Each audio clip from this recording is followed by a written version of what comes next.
Welcome back to the God bless you channel. मेरी दुआ है आप खुश हो, आबाद हो, आमीन।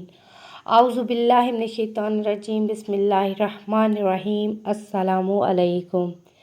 सबसे पहले तो ये बात करते हैं कि नरोज़ है क्या। बाज़ लोग कहते हैं कि ये त्यौहार काफिरों का है, या फिर बाज़ लोग ये भी कहते हैं कि ये त्यौहार शियों का मतलब अहले तशीयों का है, या कोई ईरानियों का त्यौहार भी मनाने को कहते हैं। लेकिन अहले बैत के फरमान के मुताबिक रोज़ के दिन को ईद की तरह मनाना चाहिए। लेकिन ईमान का इम्तिहान लिया गया। ये वो दिन है जब गदीर वाक़या हुआ। ये वो दिन है जब हज़रत नूह अलैहिस्सलाम की कश्ती तूफ़ान के बाद टकराई गई। ये वो दिन है जब अंबिया कराम बहुत से इम्तिहानात में कामयाबी पाई। इसी दिन हमारे वक्त के इमाम हज़रत इमाम मेहदी आखिर ज़मान अलैहिस्सलाम तशरीफ़ लाएंगे, और यही वो दिन है जिसमें सबसे पहले सूरज तलू हुआ था। सबसे जो अहम बात है वो यही है कि इसी दिन सूरज तलू हुआ था। इसी दिन सूरज की रोशनी ज़मीन पर आई थी। हम जब दूसरे त्यौहार मनाते हैं, मसलन ईद, मुहर्रम, 15 शबान या माह रमज़ान, हम कमरी तारीख़ के मुताबिक मनाते हैं। कमर का मतलब चाँद होता है, इसलिए हम चाँद की तारीख़ के मुताबिक ही हम ये त्यौहार मनाते हैं। इसको कमरी अयाम कहते हैं, और नरोज़ को हम शम्सी अयाम के मुताबिक मनाते हैं। ये ऐसा बिल्कुल भी नहीं होता कि हम सूरज को पूजते हैं या सूरज के त्यौहार को मनाते हैं। नरोज़ पूरी दुनिया में मनाया जाता है।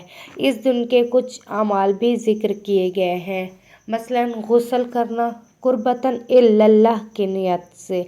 इसको ना तो फ़र्ज़ समझा जाता है और ना ही सुन्नत, सिर्फ़ अल्लाह की राह में ही गुस्ल किया जाता है। और अमालात भी, इस दिन रोज़ा भी रख सकते हैं। इस दिन नमाज़ें भी बताई गई हैं, जो कि ज़ोहर और असर की नमाज के बाद 4-4 रकात नमाज अदा करनी होती है।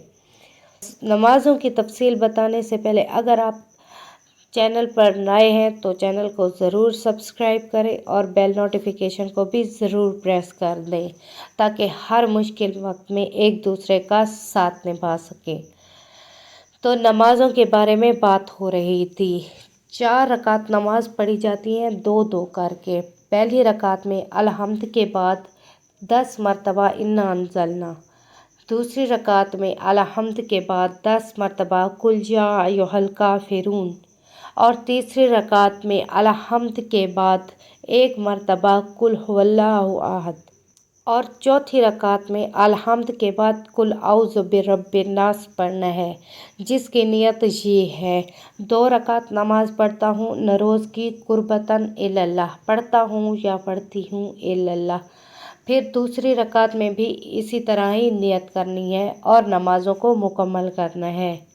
इस दिन सदका भी देना चाहिए अपनी हैसियत के मुताबिक। आप जितना भी दे सकते हैं उतना ही सदका दे दें।